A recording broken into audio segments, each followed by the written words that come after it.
오늘의 주요 뉴스입니다. 죄수복을 입은 채 뉴욕 법정에선 마두로가 자신은 여전히 베네수엘라의 대통령이라며 마약 테러 공모 등 모든 범죄 혐의를 부인했습니다. 각종 비위 의혹에 휩싸인 김병기 더불어민주당 의원이 개헌 바로 다음 날 민원 청탁을 위해 한수원 관계자를 국회로 불렀던 사실을 MBN 취재 결과 확인됐습니다. 단독 보도합니다. 스스로 생각해서 행동하는 피지컬 AI가 적용된 인간 같은 국산 로봇이 세계 최대의 IT 가전 전시회 CES에서 공개됐습니다. 여러분 안녕하십니까? 마두로 전 베네수엘라 대통령이 미국 법정에 처음으로 모습을 드러냈습니다. 갈색 수영복 차림, 절뚝거리는 다리엔 족쇄가 채워졌습니다. 얼굴에 멍이 든 부인 플로레스의 모습도 공개됐습니다. 마두로 전 대통령은 기소된 혐의를 부인하며 자신은 결백하고 여전히 베네수엘라의 대통령이라고 밝혔습니다. 먼저 워싱턴 강영구 특파원입니다. 이른 아침 마두로 전 대통령 부부가 뉴욕 연방구치소에서 모습을 드러냅니다. 중무장한 경찰이 둘러싼 가운데 헬기로 이동한 뒤 장갑차에 몸을 싣고 법원 청사로 향했습니다. 손목에 수갑을 찬 마두로 전 대통령은 갈색 수영복 차림으로 걸음을 옮길 때마다 한쪽 다리를 절뚝이는 모습이 포착됐습니다. 곁에 있던 부인 플로레스도 오른쪽 눈가에 멍이 든 상태로 말없이 이동했습니다. 변호인 측은 체포 과정에서 부상을 입었다고 설명했습니다. 정오 무렵 뉴욕 연방법원 재판부는 기소 내용을 인정하는지 확인하는 절차를 진행했습니다. 마두로 전 대통령은 헤드셋을 착용한 채 스페인어로 자신은 여전히 베네수엘라 대통령이며 납치를 당했고 완전히 무죄라고 강하게 주장했습니다. Maduro pleaded not guilty, telling the judge soy inocente. He spoke Spanish throughout the proceeding and had a translator providing him with the words being spoken in English. 법원 주변에서는 마두로의 축출을 환영하는 시위와 석방을 요구하는 시위가 동시에 열렸고 다음 재판 일정은 3월 17일로 결정됐습니다. 이번 마두로 재판은 미국이 현직 외국 정상을 직접 체포해 자국 법정에 세운 이례적인 사례입니다. 재판을 둘러싼 파장과 논란이 국제사회의 첨예한 쟁점으로 떠오르고 있습니다. 워싱턴에서 MBN 뉴스 강영구입니다. 이처럼 마두로는 물러났지만 2인자 부통령이었던 로드리게스가 베네수엘라 임시 대통령에 취임했습니다. 그렇다면 미국은 왜 마두로의 최측근인 로드리게스를 대통령으로 인정한 걸까요? 그 이유를 강재묵 기자가 살펴봤습니다. 베네수엘라 국회의사당에선 델시 로드리게스 부통령이 임시 대통령에 취임했습니다. Vengo con dolor por el sufrimiento que se le ha causado al pueblo venezolano luego de una agresión militar ilegítima contra nuestra patria. 마두로 전 대통령의 최측근이라는 평가에도 로드리게스가 베네수엘라 지도자 자리에 오른 것입니다. 사실상 미국이 트럼프 대통령과 협력해 베네수엘라를 이끌 인물로 로드리게스를 선택했다는 분석이 나옵니다. She had a long conversation with Marco and she said, "We'll do whatever you need." 로드리게스는 마두로 정권에서 실세로 자리하며 주요 요직을 거쳤는데 특히 석유 장관을 거치며 베네수엘라 석유 산업에 정통합니다. 이번 작전의 진짜 목적인 석유 접근성을 고려한 판단이라는 분석입니다. We need total access. We need access to the oil and to other things in their country that allow us to rebuild their country. 미국 CIA 역시 로드리게스의 정치 경험이 미국과 관계를 정립하는 데 유리할 것이라는 비밀 보고서를 트럼프 대통령에게 제출한 것으로 알려졌습니다. 미국 정부는 당장 이번 주 석유회사 임원들과 만나 석유 산업 재건 방안을 논의할 것으로 알려졌습니다. MBN 뉴스 강재묵입니다. 반면 그동안 마두로 정권에 싸우며 노벨 평화상까지 받은 야권 지도자 마차도 결국 트럼프 대통령에게 배제됐습니다. 조만간 베네수엘라로 귀국할 것으로 알려져 내부 혼란도 예상됩니다. 이어서 주진희 기자입니다. 베네수엘라 차기 정권 지도자로 가장 큰 주목을 받아온 야권 지도자 마차도가 트럼프 대통령의 선택을 받지 못했습니다. I think it would be very tough for her to be the leader. She doesn't have the support within or the respect within the country. She's a very nice woman, but she doesn't have the respect to be the leader. 미국 뉴욕타임즈에 따르면 야권이 집권하면 국정이 안정적으로 운영되긴 어려울 것으로 판단한 것으로 전해집니다. 미국의 목적이 베네수엘라의 민주화가 아니라는 점, 그리고 마차도와 트럼프 행정부와의 관계가 악화된 점도 영향을 미친 것으로 전해집니다. 불과 한 달 전 가발을 쓰고 변장한 채 탈출한 마차도를 미국의 F-18 전투기가 엄호하고 노벨 평화상까지 받도록 했던 것과는 사뭇 달라진 겁니다. 하지만 마차도는 인터뷰에 나와 노벨 평화상을 트럼프 대통령에게 주고 싶다는 러브콜과 함께 귀국 의사를 내비쳤습니다. First of all, I'm planning to go back to Venezuela as soon as possible. As I've always said, Sean, every day I make a decision where I am more useful for our cause. 국회의장까지 지내며 마두로 정권에 맞서 민주화 투쟁을 해왔던 마차도가 귀국을 하게 되면 베네수엘라 내부 혼란은 더 가중될 것으로 보입니다. MBN 뉴스 주진희입니다. 이처럼 베네수엘라 내부는 여전히 어수선하고 불안합니다. 로드리게스 임시 대통령이 취임한 지 불과 몇 시간 만에 대통령궁 상공에는 굉음이 울리면서 긴장감이 고조되기도 했습니다. 어떤 일이 있었는지 이한나 기자가 전해드립니다. 늦은 밤 정체를 알 수 없는 빨간 불빛 여러 개가 상공에서 번쩍입니다. 잠시 후 경찰들이 총을 들고 거리에 나타나자 큰 총격음이 연달아 들립니다. 현지 시각 5일 베네수엘라 대통령궁 상공에 미확인 드론이 출몰해 보안군이 대공포 사격에 나선 겁니다. Maldito y que tírate al suelo. Si escucha lo que le dice y que para dónde vas tú, yo vivo aquí, le dice este carajo. Mierda, qué susto, chamo. Sube a tu casa. Si escucha como le dice, sube a tu casa, rápido, rápido. 델시 로드리게스 베네수엘라 부통령이 임시 대통령에 취임한 지 몇 시간 만입니다. 미 백악관은 베네수엘라에서 발생한 총격 사건을 예의주시하고 있다면서도 미국이 관여한 건 아니라고 선을 그었습니다. 다만 현지 언론들은 정부 관계자들을 인용해 보안군 소속 드론이 대통령궁 상공을 비행한 것을 오인해 사격한 것이라고 전했습니다. 감시용 드론이 해당 지역에 사전 통보 없이 배치됐고 이를 본 경찰들이 바로 발포했다는 겁니다. 그만큼 긴장감이 고조됐다는 걸 보여주는 장면입니다. 마두로 전 대통령의 석방을 요구하는 지지층의 시위도 한층 격화되고 있는데 현직 국회의원인 마두로 전 대통령 아들까지 가세했습니다. Firme en unidad absoluta para lograr los objetivos de la paz en Venezuela, de sacar al país adelante y que regresen Nicolás y Cilia. 미국이 권력 승계 카드로 베네수엘라 정권의 안정을 꾀했지만 실질적 긴장 완화까지는 시간이 더 걸릴 것이란 전망이 나옵니다. MBN 뉴스 이한나입니다. 미 백악관이 마두로 축출 직후에 올린 SNS가 뒤늦게 화제입니다. FAFO, 까불면 다친다는 은어를 그대로 인용했는데 그런데 배경이 지난해 미중 정상회담이 열린 우리나라의 김해공항이었습니다. 중국과의 연관성이 있는 걸까요?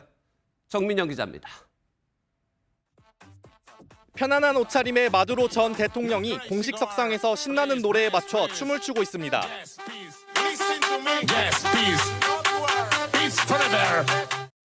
미국을 직접적으로 언급하며 크리스마스 인사를 건네기도 했습니다. The people in the United States, not war, Merry Christmas. Don't worry, be happy. 이런 마두로 전 대통령의 행동들이 미국에게 도발로 받아들여졌다는 외신의 분석이 나오고 있습니다. 미국이 지난해 12월 마약 밀매와 연루됐다며 베네수엘라 항구 시설을 공습한 상황에서도 춤을 추며 태평한 모습을 보인 건데 워싱턴의 위협을 조롱하고 트럼프 대통령의 가짜 위협을 시험하는 도발로 해석됐다는 겁니다. 실제로 마두로 전 대통령을 체포한 뒤 백악관이 공개한 사진에는 까불면 다친다는 의미의 미국 속어가 적혀 있었습니다. 이는 이번 체포 작전에서 확인된 것처럼 미국의 국익에 반하는 경우 철저히 응징하겠다는 경고의 의미로도 풀이됩니다. 다음 타깃과 연관짓는 시각도 있습니다. 공교롭게도 해당 사진의 배경이 지난해 10월 미중 정상회담이 이뤄진 김해공항이라 시진핑 주석을 겨눈 게 아니냐는 해석이 나옵니다. 더군다나 트럼프 대통령이 이란과 콜롬비아 등 특정 국가들은 직접 거론한 만큼 국제사회의 긴장감이 높아지고 있습니다. MBN 뉴스 정민영입니다. 마두로와 친밀했던 중국에선 불편한 심기가 그대로 드러났습니다. 중국 SNS에선 미국처럼 대만을 공격하자는 내용까지 퍼지고 있습니다. 반면에 일본은 상대적으로 조용합니다. 이상엽 기자가 살펴봤습니다. 마두로 베네수엘라 전 대통령 체포작전 기사에 대만의 전 총통 차이 잉원을 체포할 수 있겠다. 중국 본토가 대만을 해방시킬 것이다라는 댓글이 달렸습니다. 미국이 베네수엘라를 불법 침공했으니 미국의 방식을 따르면 국제적 비판 없이 대만을 침공할 수 있다는 글도 보입니다. 중국 정부는 대만 독립은 불가라고 선을 긋고 다시 한번 하나의 중국 원칙을 강조했습니다. 일본은 난감한 상황입니다. 중국의 힘에 의한 대만 지배를 반대하며 유사시 대만 개입 발언을 했던 건데 정작 관계 강화를 꾀해야 할 미국이 사실상 위력을 사용하면서 이러지도 저러지도 못하는 겁니다. 日本政府としましてこれまでも一刻も早くベネズエラにおける民主主義が回復されることの重要性を訴えてまいりました。 원론적인 입장만 표하며 답을 피한 건데 일본 집권 여당 내에서도 일본의 애매모호한 태도가 중국을 견제할 논리를 약화시킨다는 비판이 나옵니다. MBN 뉴스 이상엽입니다. 미국의 마두로 체포는 극비리에 이뤄진 것으로 알려졌죠. 그런데 미국의 미래 예측 베팅 사이트에서 마두로 체포에 베팅한 누군가가 거액의 돈을 챙겼습니다. 마지막으로 올인한 시점도 절묘했는데 정보가 셌을까요? 이 소식은 한여의 기자가 전해드립니다. 마두로가 1월 31일까지 미국에 구금될까? 대통령 인사와 월드컵 결과, 드라마 전개 등을 예측하는 미국의 베팅 사이트 폴리마켓에 올라온 내기입니다. 베네수엘라의 차기 지도자, 미국의 추가 공격 시점 등 베네수엘라와 관련된 것만 수십 가지에 달합니다. 그런데 베네수엘라 공습 직전 누군가 마두로가 1월 중으로 물러난다의 베팅에 6억 원 가까이 벌어들인 것으로 확인됐습니다. 지난달 새 계정을 만든 익명의 사용자는 미국과 베네수엘라 간 긴장이 고조되며 비슷한 내용의 내기에 베팅해왔습니다. 그러다 현지 시각 2일 밤 트럼프 대통령이 군사작전 개시 명령을 내리기 약 50분 전까지 마지막 베팅이 집중적으로 이뤄진 겁니다. 더군다나 당시 사이트에서는 마두로 전 대통령의 1월 중 실각 가능성을 8% 수준으로 평가하고 있었던 만큼 내부 정보를 이용한 것이 아니냐는 논란이 확산하고 있습니다. 미국 언론이 베네수엘라 공격 계획을 사전에 파악하고 있었다는 보도도 나왔습니다. 뉴욕타임스와 워싱턴 포스트가 공격 직전 사실을 파악했지만 트럼프 행정부가 미군의 안전이 우려된다고 요청해 보도를 늦췄다는 겁니다. 실제 트럼프 대통령이 SNS에 작전 성공 소식을 알린 지 불과 10분 만에 뉴욕타임스는 트럼프 대통령과의 전화 인터뷰를 보도했습니다. MBN 뉴스 한여입니다. 미국의 마두로 생포에 우리 정치권에선 이례적으로 우려가 담긴 성명이 발표됐습니다. 여당인 민주당 의원 68명이 미국에 대한 비판의 내용을 담은 겁니다. 김태형 기자가 보도합니다. 이재강 의원을 포함한 민주당 의원 68명이 발표한 성명서입니다. 미국의 마두로 베네수엘라 전 대통령 체포에 대한 우려가 담겨 있습니다. 민주당 의원들은 미국의 무력 사용이 국제법적 절차를 결여했다고 지적했습니다. 미국이 주장하는 마두로 전 대통령의 마약 밀매 혐의는 국제법상 자위권 행사 요건을 충족하지 못한다는 겁니다. 이번 사태로 비슷한 형태의 무력 개입이 정당화될 수 있다는 우려도 덧붙였습니다. 진보 야당들이 미국을 강력히 규탄한 것과 달리 집권 여당인 민주당은 한미 동맹을 고려해 그동안 미국을 향한 비판에는 거리를 두고 있었습니다. 교민의 안전 확보는 물론 필요시 신속한 철수를 위한 체계를 지속적으로 강화해 나가야 할 것입니다. 성명에 동참한 한 민주당 의원은 정부는 국익 중심이지만 당 차원에선 국제 평화를 해치는 부분에 대한 지적이 필요하다는 목소리가 나왔다고 설명했습니다. 민주당 지도부는 외교 관련 개별 의원들의 의견 개진을 막을 이유는 없다면서도 지도부 차원의 공식 입장은 아니라고 선을 그었습니다. MBN 뉴스 김태형입니다. 한중 정상회담은 마무리됐습니다. 한중 경색을 푸는 계기가 됐다는 성과와 함께 동북아 정세에서 중국의 압박이 거세졌다는 우려도 나왔습니다. 특히 시진핑 주석이 올바른 편에 서야 한다고 말을 한 것은 중국과 일본, 중국과 미국 갈등 속에 우리에겐 선택의 압박이라는 해석이 나옵니다. 먼저 베이징 김한준 특파원입니다. 정상회담장에서 이재명 대통령과 마주 앉은 시진핑 중국 국가주석은 갑자기 일본 얘기를 꺼냈습니다. 80여 년 전 일본 군국주의에 맞서 함께 싸운 한국과 중국이 손을 잡고 동북아의 평화를 수호해야 한다고 말한 겁니다.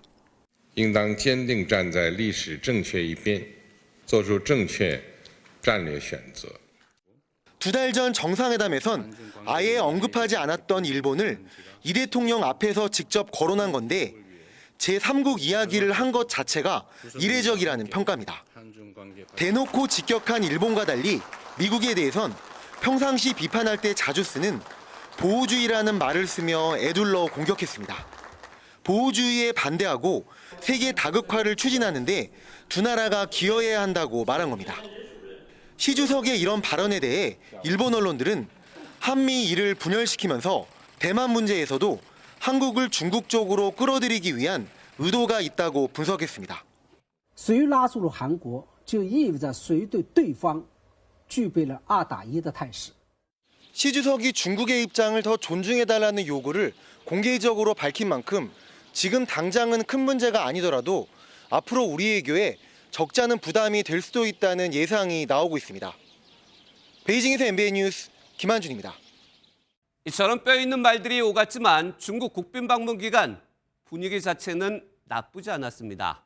이재명 대통령은 시진핑 주석에게 받은 휴대전화로 함께 셀카를 찍는가 하면 선물을 주고받으며 다음 만남도 기약했습니다. 이어서 역시 베이징에서 송주영 기자입니다. 이재명 대통령이 오늘 자신의 유튜브 채널에 올린 영상입니다.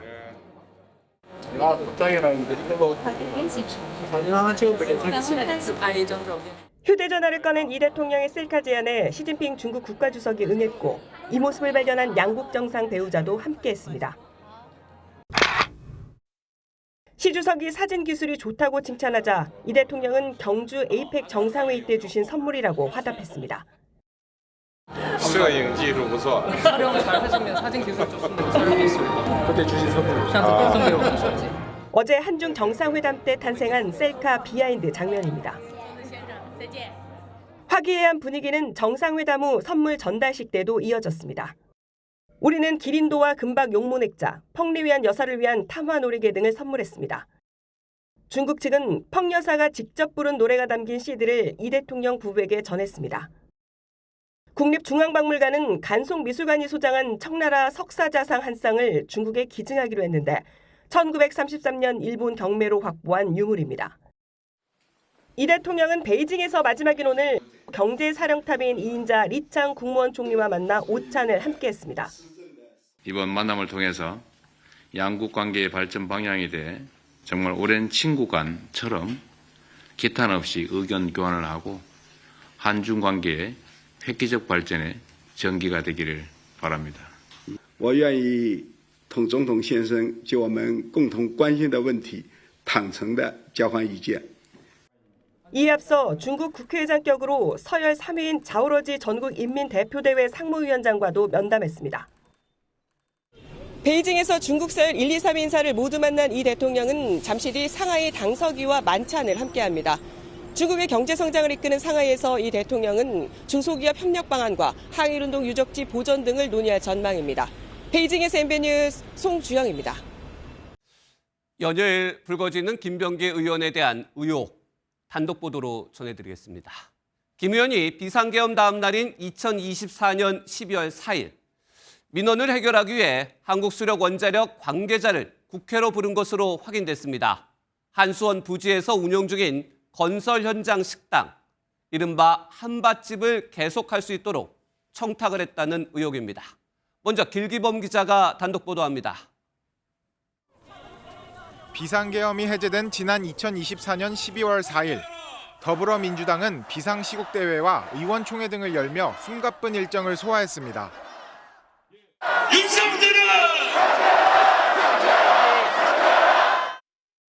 이런 와중에 김병기 민주당 의원이 개인 민원을 위해 당일 오후 4시 40분쯤 한국수력원자력 관계자를 국회로 불렀던 것으로 MBN 취재 결과 확인됐습니다. 한수원 울진 원전부지에서 운영 중이었던 건설 현장 식당, 이른바 한밭집을 계속 운영할 수 있는 방법을 알아봐달라고 부탁한 것으로 알려졌습니다. 당시 한수원은 한밭집 부지를 사들인 뒤 퇴거를 요청하던 상황이었습니다. 실제 한수원 관계자는 MBN과의 통화에서 김 의원에게 향후 한밭집 대응 방향 등에 대해 1시간 정도 보고했었다고 밝혔습니다. 이후 한수원은 한밭집의 명도 소송을 진행했지만 결론이 나지 않으면서 여전히 운영 중인 것으로 알려졌습니다. 그런데 김 의원은 당시 국회 정무위원회 소속으로 한수원이 소관 기관도 아니었습니다. 김 의원에 대한 의혹을 폭로하고 있는 전직 보좌관 역시 계엄 이튿날 김 의원이 불법적인 청탁을 했다고 고소장에 적시한 걸로 전해졌습니다.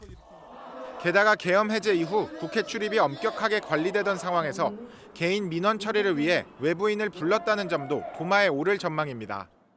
이에 대해 김 의원 측은 해당 민원은 동작구민의 민원이라 확인한 것이었다며 계엄 다음 날에 오긴 했지만 미리 약속을 잡아놨던 것이라고 해명했습니다. MBN 뉴스 길기범입니다. 그런데 이 민원을 청탁한 자리에는 또 다른 인물, 현직 서울 동작구 의원도 있었습니다.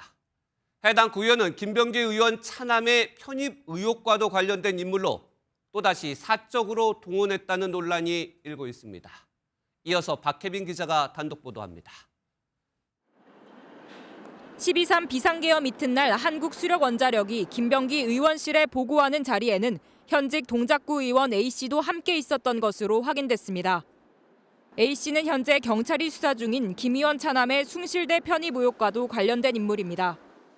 당시 A씨는 김 의원 보좌관과 함께 숭실대 편입 절차를 알아보고 입시 컨설팅 업체 대표를 만나 편입 방법을 논의하는 등 깊이 관여했다는 의혹을 받고 있습니다. 이른바 구의원 사적 동원 논란이 불거진 배경인데 또다시 사적 동원이 이뤄졌다는 지적이 나옵니다.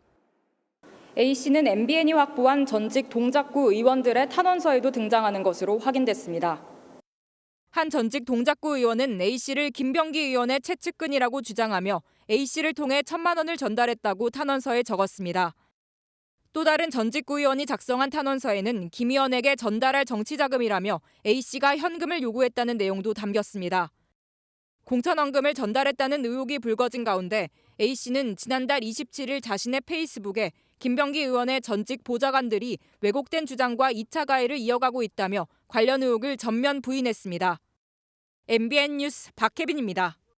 민주당 김병기 의원의 공천원금 의혹에 대해 정청래 대표는 시스템 문제가 아닌 휴먼 에러, 즉 개인 의원의 문제라고 강조했습니다. 당내에선 김 의원에 대한 탈당 압박도 거세지고 있습니다. 정태진 기자가 취재했습니다.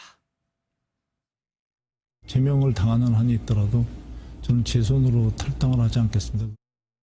공천원금 의혹을 받는 김병기 전 원내대표가 탈당은 없다고 못 박은 지 하루 만에 정청래 대표 이렇게 말했습니다. 이거는 시스템 에러라기보다는 휴먼 에러에 가깝죠. 김병기 의원 개인 문제라고 선을 그은 건데 한 지도부 의원은 MBN에 정청래 대표가 결단을 촉구한 것이라고 해석했습니다. 문진석 원내대표 직무대행은 김 전 원내대표 사퇴 후 진행된 첫 공식 회의에서 공천 헌금 의혹에 사과했지만 국민께 심려를 끼쳐드린 점에 대해서 원내 지도부를 대표해서 진심으로 사과드립니다. 김병기 의원의 거취를 둘러싼 논쟁이 격화하고 있습니다. 윤리심판원에서 김병기 대표에 대한 진상조사가 진행 중이니 본인이 나가서 직접 소명할 수 있는 기회는 줘야 한다고. 당에게 가장 부담 안 가는 결정을 스스로 판단하셔서 하실 것이다. 김병기 의원을 향해 가장 먼저 선당 후사를 언급했던 박지원 의원은 억울해도 자진 탈당하라고 공개 촉구했습니다. MBN 뉴스 정태진입니다. 김경 서울시 의원에게 공천을 대가로 1억 원을 받아 보관했다는 의혹의 당사자. 강선 의원의 전 보좌관이 경찰에 소환됐습니다. 강 의원의 전 보좌관은 돈을 받은 적도 없다는 취지로 주변에 억울함을 호소한 것으로 전해졌습니다. 최희지 기자가 보도합니다. 경찰이 오늘 아침 7시쯤 강선우 무소속 의원의 전 보좌진 남모 씨를 피의자 신분으로 불러 조사를 벌였습니다.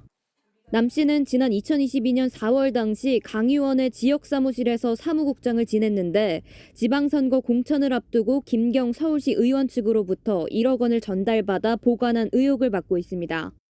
그 1억 이렇게 그 돈을 갖다가 받은 지금 사무국장이 그렇게 보관하고 있었다는 거 아닙니까? 정말 그냥 아무 생각이 없었던 거죠, 정말. 하지만 남 씨는 조사에 앞서 주변인들에게 1억 원뿐만 아니라 아무런 돈도 받은 적이 없다고 주장하고 있는 것으로 알려졌습니다. 또한 경찰은 강 전 의원과 김 시의원을 고발한 김태우 전 서울 강서구청장도 불러 조사했습니다. 김병기 포함해서 김경, 강선우에 대한 신속한 신병 확보, 구속 수사가 필요하다고 생각합니다. 미국에 체류 중인 김경 서울시 의원이 실제 이달 중에 경찰에 자진 출석한다면 수사는 급물살을 타게 될 전망입니다. MBN 뉴스 최희지입니다. 고 안성기 씨를 향한 애도는 오늘도 계속됐습니다. 충무로에 마련된 추모 공간은 시민들의 발길이 이어졌습니다. 고인은 떠났지만 그가 남긴 연기와 따뜻한 울림은 오래도록 기억될 겁니다. 심가현 기자입니다. 국민 배우의 영정사진 앞에서 시민들이 발길을 멈추고 묵묵히 조의를 표합니다. 고 안성기 씨가 생전 오랜 시간을 보냈던 서울 충무로에 마련된 특별 추모 공간에는 이틀간 100여 명의 시민이 다녀갔습니다. 이곳에선 시민 누구나 국화꽃 한 송이로 고인을 향한 추모의 뜻을 전할 수 있습니다. 예전에 안성기 배우 영화를 많이 보게 되어서 좋은 걸 많이 봤고요. 거기 가서도 영화를 잘 해주셨으면 좋겠습니다. 별세 이틀째 배우 정우성과 이정재는 상주를 자처해 종일 빈소에서 조문객을 맞았고 배우 정준호, 차인표 등 동료들도 빈소를 찾아 고인을 추모했습니다. 선배님과 함께 작업할 수 있어서 너무 영광이었고요. 존재만으로도 참 본보기가 되어주셨는데 현장에서나 어디서나 항상 가르쳐주시고 많은 배움 받았던 거 잊지 않겠습니다. 배우 옥태견에게 고인은 늘 미소로 응대해주던 선배. 함께 첫 사진을 찍었던 영화 리딩 현장을 회고하며 애도의 뜻을 표했고 가수 바다는 결혼 당시 집으로 초대해 따뜻한 국수와 덕담을 건네던 모습을 떠올리며 먹먹함을 전했습니다. 정부는 고인에게 우리 대중문화 예술인으로의 최고의 영예인 금관 문화훈장을 추서했습니다. 그리움에 잠긴 동료와 팬들을 뒤로하고 떠난 고인은 5일장을 마치는 오는 9일 영면에 듭니다. MBN 뉴스 심가현입니다. 지난 주말입니다. 강원 춘천의 한 원룸에서 불이 나 한 명이 숨지고 한 명이 크게 다쳤습니다. 단순 화재로 보였던 이 사건. 그런데 조사 과정에서 불길을 키울 수 있는 인화성 물질이 발견됐습니다.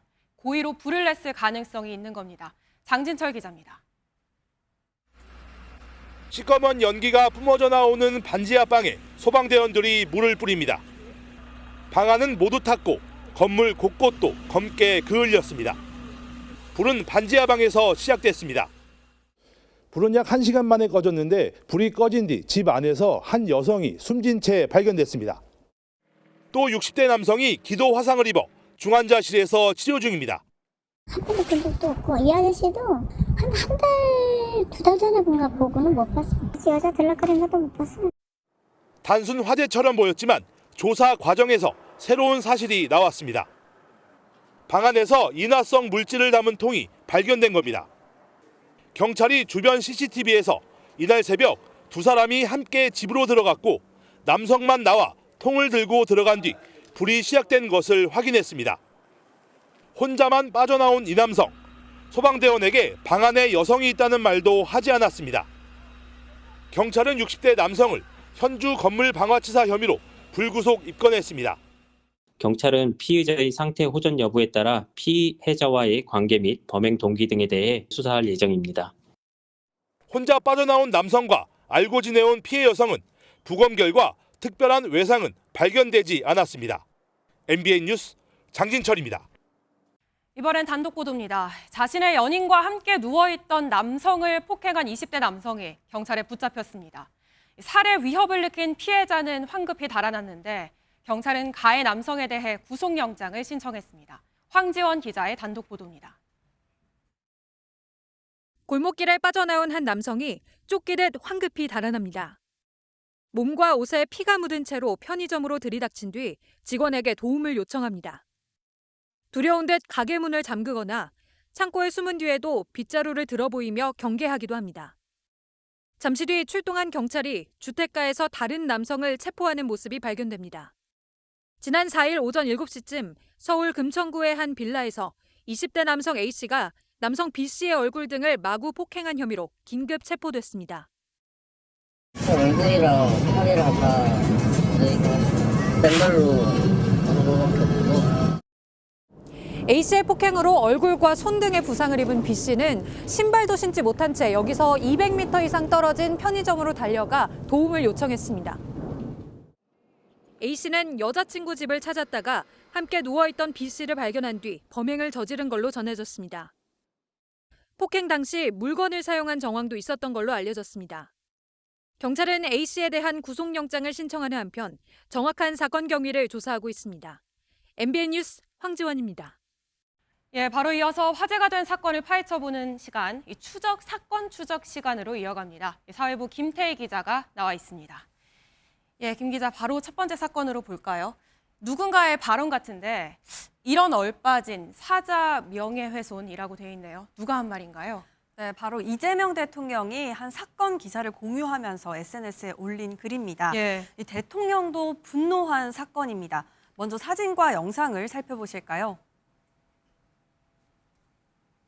일본군 위안부 피해자들을 상징하는 평화의 소녀상에 마스크가 씌워져 있습니다. 네. 그 옆에는 흉물이라고 혐오 표현도 적혀 있는데요.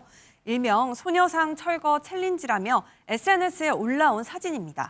철거라 돼 있고 흉물이라 돼 있는데 이런 걸 챌린지라고 하고 있는 건데 이게 또 전부가 아니었다고요? 네, 이들이 올린 영상을 보면 한 고등학교 앞에서 소녀상 철거를 요구하는 시위도 했습니다. 거짓과 증오의 상징 위안부상을 철거하라. 예, 위안부상을 보고 지금 거짓과 증오의 상징이라고 하는 사람과 무슨 대화를 나눠야 할지 모르겠는데 도대체 누가 이런 짓을 하는 겁니까? 바로 한 극우 성향 시민단체 대표 김모 씨입니다. 경찰은 김모 씨를 포함한 4명에 대해 수사에 착수했는데요. 재물 손괴 등 혐의로 입건해 조사하고 있다고 밝혔습니다. 집시법하고 재물손괴, 그다음에 정통마법법 상명예훼손 이 3가지 혐의로 고발장이 접수된 거거든요. 경찰은 소녀상에 마스크를 씌우고 사전 신고 없이 시위를 벌인 점 등을 문제가 있다고 보고 있습니다. 예, 또 문제가 있으면 조치를 받아야겠죠. 씁쓸한 사건이네요. 다음 사건으로 넘어가죠. 이번엔 어떤 내용인가요? 네, 시간을 조금 돌려서 지난해 8월로 가보겠습니다. 안산문화재단이 개최한 안산 물축제 현장에서 고압 워터건으로 한 명이 크게 다쳤습니다.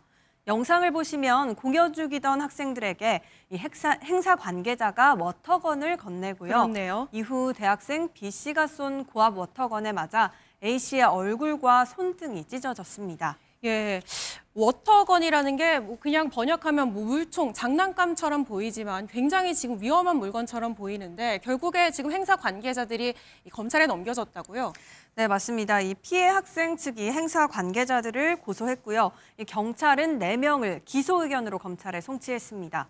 업무상 과실치상 혐의가 있다고 본 건데요. 워터건은 세차장에서 쓰일 정도로 수압이 강한 장비라고 합니다. 예. 공연 관련자들이 사용법이나 위험성에 대한 충분한 설명 없이 공연자들에게 건넸다는 게 경찰 판단입니다. 축제에 갔다가 이 봉변을 당한 피해 학생의 상태는 지금 어떻습니까? 네, 저희 MBN이 피해자 가족과 직접 통화를 해봤는데요. 예. 상당히 심각한 상황입니다. 이 피해 대학생은 얼굴에 심한 흉터가 남아서 치료를 위해 휴학까지 결정했습니다.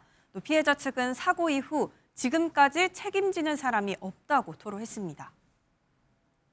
누구도 잘못하고 지금까지도 전화가 없거든요. 미안하다. 치료는 어떻게 되고 있냐. 한 명도 없어요. 피해자 가족은 같은 사고가 반복되지 않도록 누군가 책임을 지고 재발 방지 대책이 마련돼야 한다고 호소했습니다. 네, 여름철에 이런 워터 축제들이 지역마다 자주 열리는데 다시는 같은 일이 없도록 반복되지 않도록 해야겠습니다. 지금까지 김태희 기자였습니다.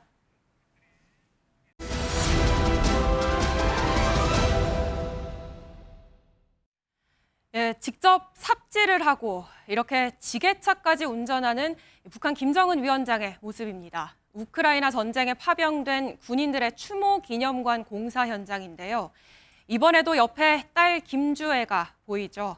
어떤 의도가 담겼을지 손성민 기자가 분석했습니다. 김정은 북한 국무위원장이 삽을 들고 직접 땅을 파더니 지게차에 올라 나무를 옮깁니다. 직접 선두에서 지게를 들어올리자 수행원들이 화들짝 놀라 달려옵니다. 김 위원장이 어제 러시아 파병군 추모기념관 건설 현장을 방문한 모습입니다. 우크라이나전 파병군을 기리기 위해 처음 건립되는 추모관으로 지난해 10월 평양의 뉴타운으로 불리는 화성지구에 착공했습니다. 김정은 동지께서는 지도 간부들과 함께 기념관 원림 조성 계획에 따라 진행되는 식수의 첫 삽을 뜨셨습니다. 이날 현장에는 딸 김주애를 비롯해 부인 리설주 여사, 동생 김여정 노동당 부부장까지 온 가족이 총출동했습니다. 최고 지도자가 가족들과 함께 러시아 파병군인들을 예우하는 모습을 강조한 겁니다. 특히 주애는 인공기를 연상케 하는 색상의 목도리를 두른 채 직접 삽을 들고 나무 심기에 참여하며 존재감을 부각했습니다. 주애는 최근 군사와 민생 등 분야를 가리지 않고 김 위원장 일정에 동행하고 있습니다. 정부는 후계 구도를 염두에 두면서도 사회주의 대가정을 강조하는 측면이 있다고 설명했습니다. 북한을 하나의 가족으로 설정해 수령을 아버지, 당을 어머니, 인민을 자녀로 묘사하는 통치 서사입니다. 사회주의 대가정의 균열이 이뤄진다는 건 체제의 위험이 될 수 있는 요소가 북한도 모르진 않는 겁니다. 북한이 9차 당대회를 앞두고 체제 결속과 충성심을 다지기 위한 상징적인 연출을 한 걸로 보입니다. MBN 뉴스 손성민입니다. 예, 이제 내일이면 세계 최대 IT 가전 전시회 CES가 미국 라스베이거스에서 개막하는데요. 우리 기업들이 만든 로봇들도 공개됩니다. 이렇게 바닥을 딛고 일어서고요. 또 이렇게 걷고 사람처럼 걷고 또 정교한 손놀림까지 동작이 꽤 자연스럽죠. 김태일 기자가 먼저 만나봤습니다. 누워있던 로봇이 바닥을 딛고 일어섭니다. 사람처럼 자연스러운 걸음걸이, 생산 현장에서 작업을 하는 듯한 정교한 손놀림. 현대차 그룹이 공개한 휴머노이드 아틀라스입니다.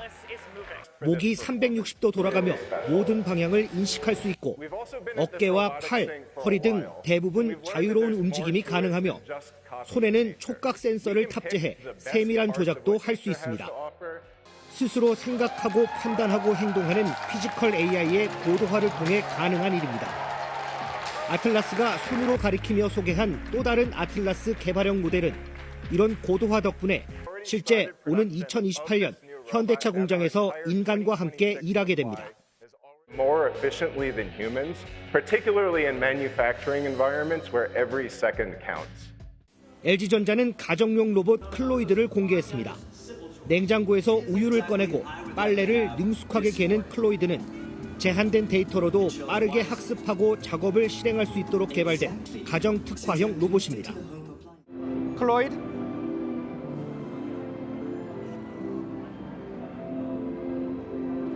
자, 이 가정용 로봇의 핵심 중에 하나는 이런 힘 조절에 있습니다. 컵을 들거나 빨래를 갤 때 서로 다른 힘이 들어가야 하는데 상황에 맞는 힘 조절을 위해서는 피지컬 AI의 역할이 무엇보다 중요합니다. 가사 노동을 로봇이 대신 고객 대신에 해줌으로써 고객의 수고로움과 고민을 덜어주는 어떻게 보면은 제로 레이버 홈을 구현하는 것이 피지컬 AI는 산업용 로봇에도 적용됩니다. CES 혁신상을 수상한 두산의 산업용 로봇은 스스로 보고 재질을 판단해 벽면 등의 평탄화 작업을 능숙하게 해냅니다.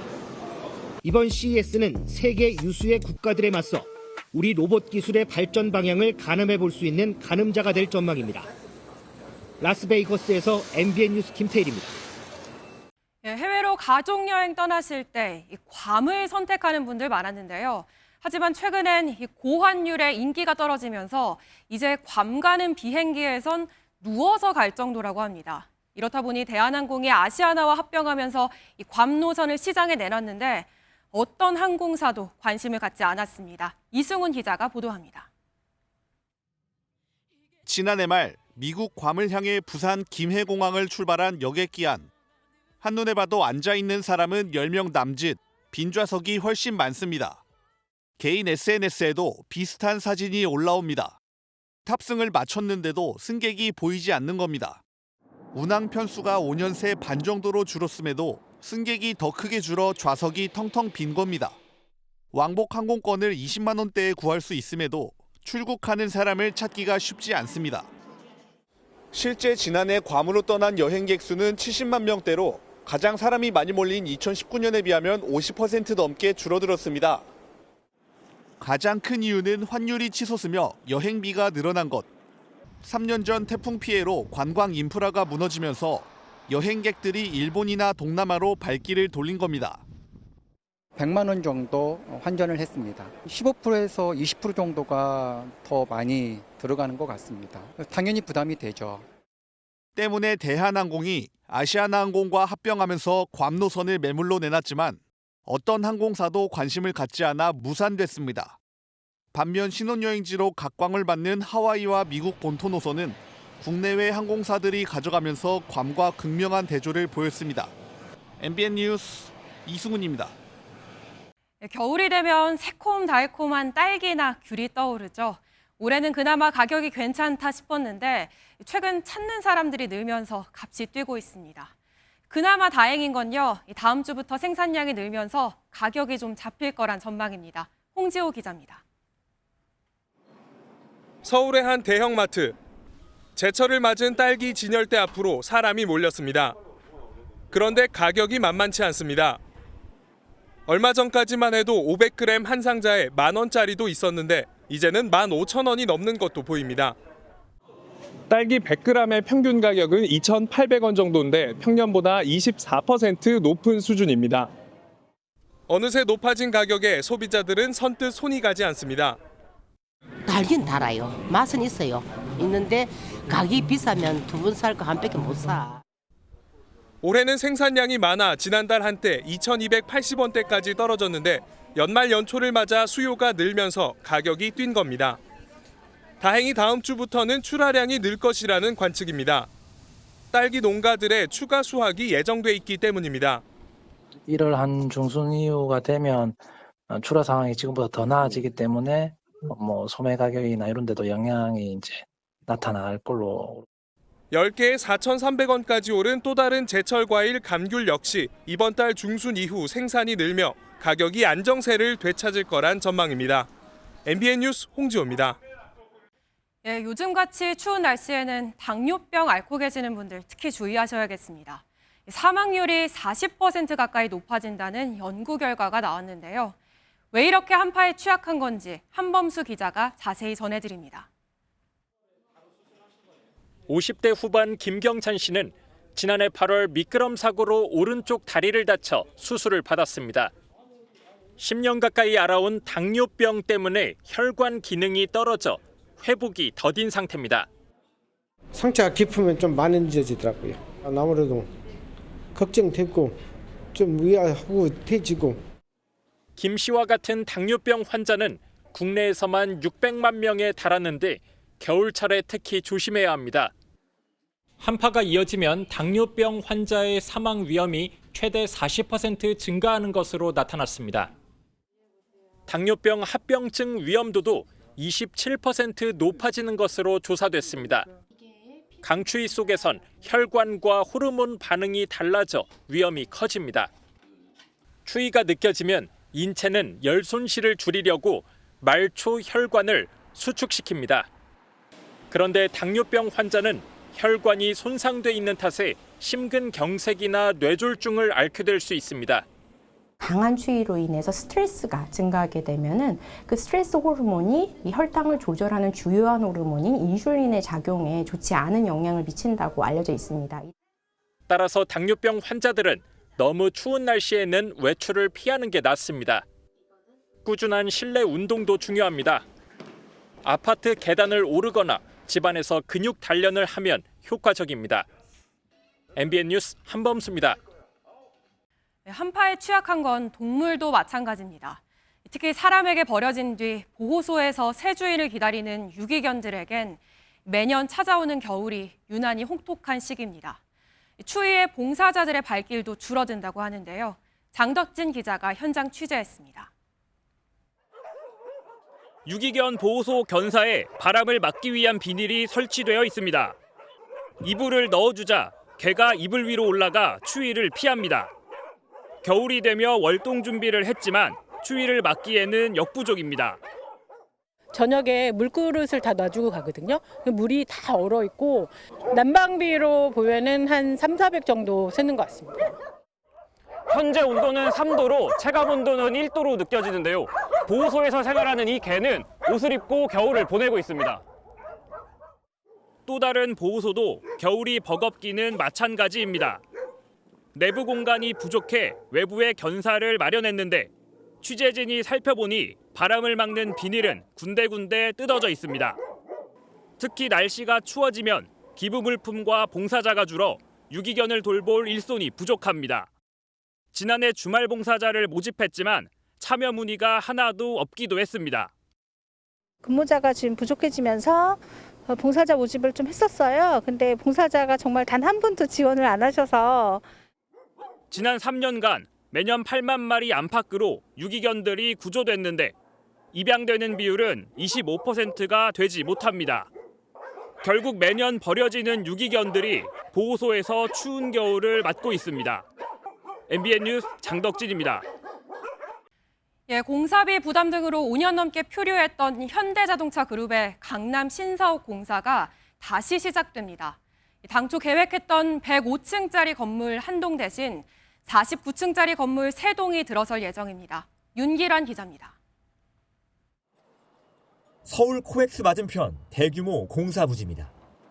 현대차 그룹이 글로벌 비즈니스 컴플렉스 GBC를 짓겠다며 지난 2020년 공사를 시작했지만 공사비가 크게 오르고 군사작전 제한을 이유로 사업이 멈춰 있습니다. 애초 105층 초고층 건물 1개를 만들려고 했던 현대차는 이에 55층 건물 2개로 계획을 바꿨고 다시 49층 건물 3개를 짓겠다며 서울시와 논의해왔습니다. 서울시가 이 제안을 받아들이면서 5년 넘게 중단됐던 공사에 다시 시동이 걸렸습니다. 건물 3개 동에는 현대차 그룹 본사를 비롯해 호텔과 상업시설, 전시장과 공연장, 전망대가 들어섭니다. 건물 앞엔 축구장 2개 규모의 도심 숲도 조성합니다. 현대차 그룹이 2조 원 가까운 돈을 기부하기로 하면서 서울시는 이 돈으로 영동대로 복합 환승센터를 짓고 잠실 주경기장을 리모델링할 계획입니다. 공공기여금 계속 들어오고 있는 상태이고 한 4분의 1 정도가 현재 투입되어서 공사 진행 중에 있습니다. 현대차 그룹은 2031년까지 GBC 조성을 마무리한다는 목표입니다. MBN 뉴스 윤기란입니다. 아동복지시설을 나오는 순간 곧바로 생계의 책임을 떠안아야 하는 자립준비 청년들이 있습니다. 이들이 일을 배우고 구할 수 있게 그 징검다리가 돼주는 사회적 기업들도 있지만 매년 2,000명 넘게 사회로 나오는 청년들을 모두 품기엔 역부족입니다. 이혁준 기자가 현장 취재했습니다. 상품이 도착하자 자립준비 청년 김은빈 씨의 손길이 분주해집니다. 재고를 하나하나 확인하고 어떻게 진열해야 매출이 오를지 고민합니다. 사회적 기업인 브라더스 키퍼에서 편의점 일을 배운 지 7개월. 김 씨는 다음 달 직접 점포를 열어 운영하기로 결심했습니다. 처음 사회에 나와 콜센터에서 일하고 도배 자격증을 딴 뒤 취업을 알아보며 느꼈던 막막함은 한결 줄었습니다. 드디어 하고 싶은 일을 찾았고 모르던 부분들을 다 알려주시면서 제가 정말 혼자 창업을 해나갈 수 있도록. 생계를 위해 일자리가 최우선인 자립준비 청년에겐 이처럼 징검다리가 되어줄 과정이 꼭 필요합니다. 브라더스 키퍼는 편의점 운영뿐 아니라 햄버거 매장과 협업하고 식물 관련 서비스 사업도 운영하며 자립준비 청년의 일 경험을 돕습니다. 2018년 창업 이후 17명이 거쳐갔고 현재 10명이 일을 배우고 있습니다. 콜센터와 식당, 중소기업 비서까지 닥치는 대로 일했던 이모 씨도 부당한 상황에서 제대로 항의 한번 못했던 과거와 달리 이제는 햄버거 매장을 운영하며 자신감을 찾았습니다. 다 저 답답하다고 화내기도 하고 많이 혼돈왔는데 여기서는 한 번도 답답하다고 뭐라 하신 적도 없으시고 힘들면은 응원해 주시고 이제껏 사회에서 한 번도 보지 못했던 정서적 지지와 경력까지 챙겨주는 이 기업 역시 자립준비 청년이 직접 설립했습니다. 이들은 자립준비 청년 의무 고용과 인건비 지원, 공공기관의 제품 우선 구매 같은 정책 지원을 바랍니다. 사실 서울에서 거의 다 탈락을 합니다. 사회가 우리 아이들을 위해서 다양한 일자리를 혹은 일자리를 경험할 수 있는 형태들을 만들어줬으면 좋겠는데 한 해 사회로 쏟아져 나오는 자립준비 청년은 2,000명이 넘습니다. 남들보다 이른 나이에 부모를 잃은 자립준비 청년을 도울 제2의 부모는 우리 사회입니다. MBN 뉴스 이혁준입니다. 네, 중국이 다카이치 일본 총리의 대만 유사시 개입 시사 발언을 문제 삼아 민간용으로도 군용으로도 활용 가능한 물자의 일본 수출을 전격 금지했습니다. 히토류 같은 특정 품목들이 아니라 이중용도 물자 전반의 수출 통제란 점에서 압박 수위를 끌어올린 것으로 보입니다.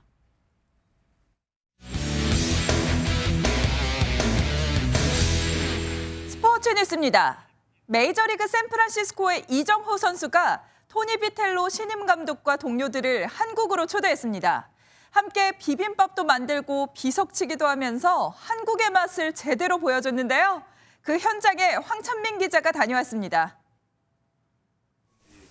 스타 요리사 최현석 셰프의 화려한 손놀림에 샌프란시스코 거포 아다메스와 비텔로 감독이 눈을 떼지 못합니다. 따라해본 칼질은 어설프기만 합니다. 이정우의 초대로 난생 처음 한국 땅을 밟은 3천억 원의 유격수 아다메스는 매운 비빔밥을 맛있게 한 그릇 뚝딱 먹어치웠습니다. 이어진 전통놀이 체험. 던지고 맞히는 거라면 둘째가라면 서러운 메이저리그 감독도 비석치기 앞에선 약해지고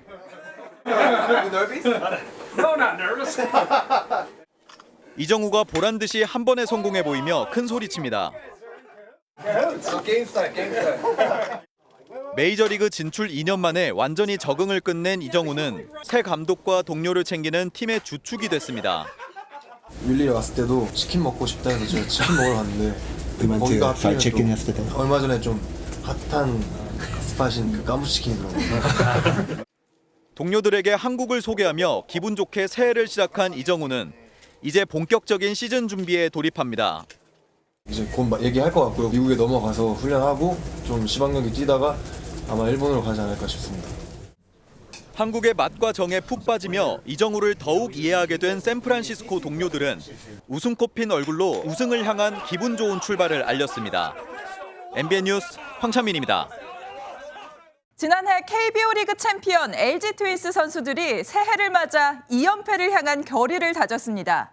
1990년 말띠해에 창단한 LG가 붉은 말띠해인 올해 빨간 유광 점퍼처럼 반짝반짝 빛날 수 있을까요?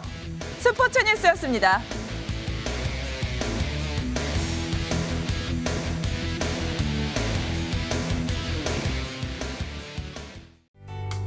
오늘 아침에 찾아온 반짝 추위는 낮부터 누그러졌습니다. 내일 아침까지는 심한 추위 없겠습니다. 서울이 영하 1도로 평년 기온을 웃돌겠는데요. 다만 오후부터는 다시 찬바람이 강해지겠고 모레 아침에는 영하 10도 안팎의 강추위가 찾아오겠습니다. 오늘 밤부터 내일 오전 사이에는 곳곳에 눈이 조금 내리겠습니다. 경기 동부와 강원 내륙, 충북과 전북 동부에 1cm 안팎의 눈이 예상되고요.